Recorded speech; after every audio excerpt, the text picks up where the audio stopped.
Alright mga boss, mga sir, magandang araw po sa inyo. Property vlogging tayo ngayon. Nandito po kami sa Iba Zambales. Very ideal na gawing farm resort po itong iba-vlog natin ngayon. Meron 66 meters na frontage facing Barangay Road. Yang nasa likod ko, Barangay Road yan. Yan. Okay. So, ito po yung property starting from here. Papunta dito. Hanggang dun po yan. No? Pasisilip na lang po natin kay Chokokoy.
Alright, there you go.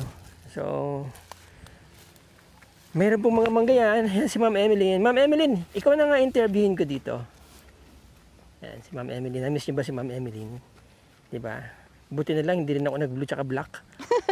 Kahapon ako naka-blue at tsaka black. Para color rainbow muna tayo. Okay. Ma'am, itong property, hello gaano po. kalaki? Yeah. Hello ka muna sa hello po muna. Nag-aantay sa'yo. Ayun. Na-miss ko po ulit kayo. Ayun daw. Ma'am, okay po. Itong property, gaano kalaki? 2.2 hectares po. 2.2 hectares. Apo, 22,142 square meters. To be exact, okay. Yes. Okay ba title nito? Yes po, clean Nice, okay. solo title. Clean solo title. Yes. Hanggang saan ito, ma'am? Ito? Yan. Yes, nakikita niyo po yung mga precast na yan. Yan, mga precast na bako na yan. Oo, yan na Ito po. papunta doon. Opo. Hanggang doon. Bale, ang frontage po niya is 66 meters. Oo. Ang frontage. By the way, yan pala si Ma'am Sarah, kapatid ni Ma'am Emeline. No? Sino mas maganda sa kanila? Ha? Bet ko si Ma'am Emeline. Ito. Pwede na. Ayan, tas may mga ibang ano pa po, may santol pa dito eh. Pero So may mga ano din siya, no? May mga fruit-bearing trees bukod sa mangga. yes, Ilang yung mangga, ma'am? 15 to 18 po. 15 to 18 Mango mango trees. trees. Okay. Ito yung ano niya, yung boundary. Yes po. Ito. May ano din yan, precast din yan sa likod. Very ideal nga to gawing isang farm resort. Kasi May very mga katabi accessible kang po. farm resort, sir. May katabi kang mga farm din. May mga farm din dyan, ano, nakatabi na. Tapos kung may tanong sila sa electricity, meron na po. Lane ng kurente. Ayun, no? Medyo malayo-layo lang nilakad natin, ma'am, ha? Ang ganda, oh. Ayun na, oh. Diba? Puro green na nakikita ko. Parang gusto ko na rin maging hasyendera. Haciendera. Dito pasok natin. Opo. Anyway, tingnan muna natin dito. Ayan, no? Marami siyang mga iba't ibang puno pa dito, no? Ayan po mga boss, oh. Ang lalaki ng mga puno ng mangga. Malalakas mamunga to pagka ganito mga mangga. Ayan, oh. Kinalabaw. Parang may daan din dyan, ma'am. Meron po. Malalaki ang mga puno nila, oh. Meron din siyang kubo dito, oh. Saan? Ayun, oh. Ang laki din ng puno ng mangga na to, oh. Ang laki.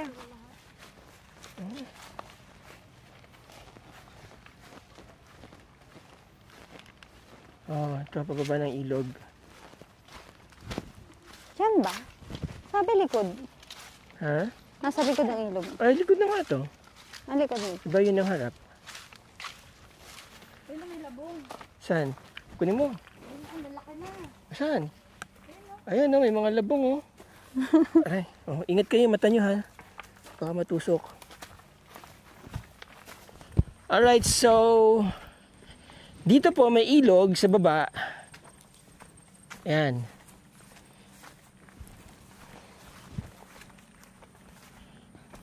Ayun. Pwede nyo po itong i-utilize. Yeah. Itong ilog, mga boss, mga mga sir. Ganda ng ilog niya, ah. Ayan, oh. Di ba? Ano kaya river to, no? Wow. Ganda, ah. Yan. Linis, Yun, oh. oh.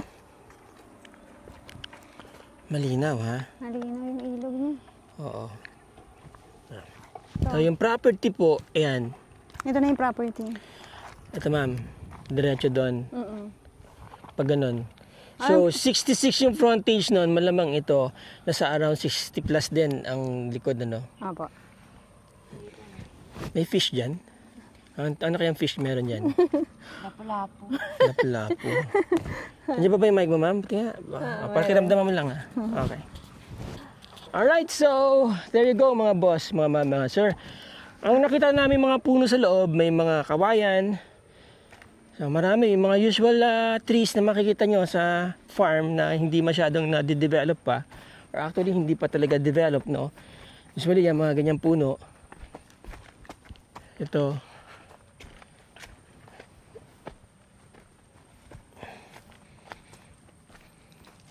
Yan, malalaki na yung mga madre di cacao. Ano yan? Kakawate. Ayan, may mga kawayan kayo magagamit. Ayan, oh. So, no trespassing. Private property po kasi itong lugar na to. Alright?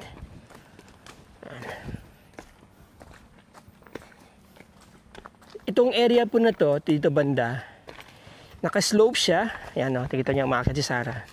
Ayan, naka-slope siya, pababa. Papunta doon sa may ilog.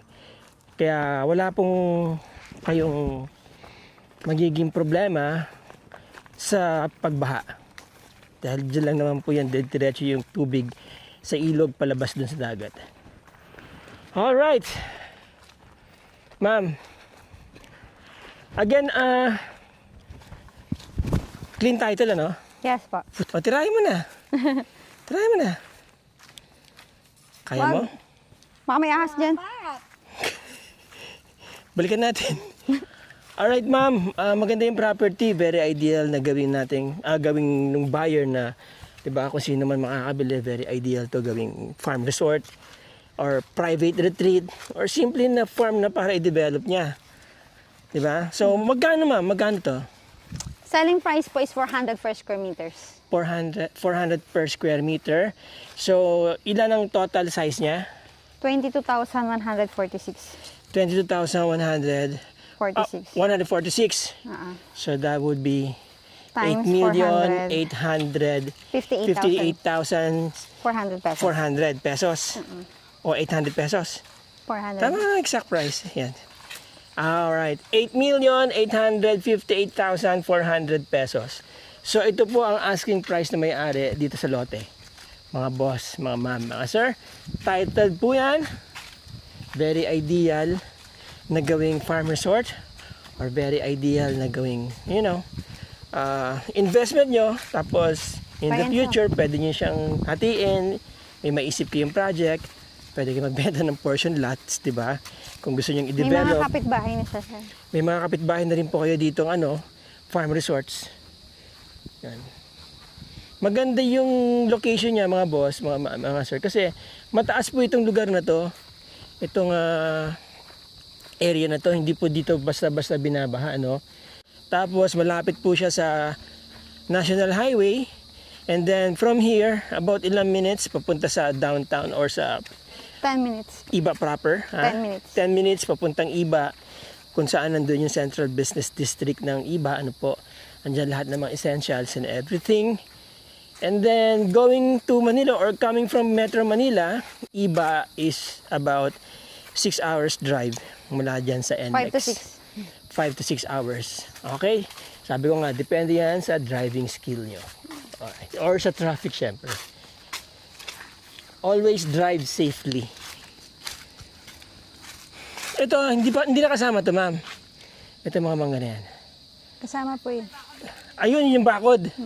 Ayun, so kasama po ito mga boss. Ayan, Diba, hanggang doon. Yung kalabaw, Hindi kasama. hindi kasama. Barangay road siya. Pero hindi pa nasa. Pero isisemento na yun, Apa. Alam niyo naman ng mga barangay officials natin gusto lagi may project. Yeah. I mean, ang LGU, basta mga nasa gobyerno gusto lagi may project. 335. So, mga ganun po, mga sa 300 meters ang haba niya. Kasi bumuka pa yan papunta doon sa kabila. Kaya yung dito sa likod, parang nasa 120 meters yung kanyang haba. So mga more or less mga 250 to 280 meters yung haba nito. Papunta doon sa may ilog. Ma'am, yung ilog sakop niya, Apa. Sakop niya yung ilog. Okay. Ito, ang area na to, pwede nyo i-develop to. Pwede kayo maglagay ng mga dragon fruits, or seasonal vegetable. Meron na pala source ng tubig to, ma'am? Yes. Anong source ng tubig? Deep well. Oo. Bumaba kami.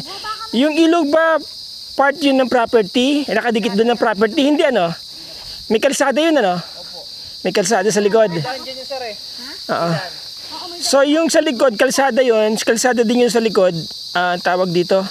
Hindi part ng property. So parang easement na yun. Alright, sige.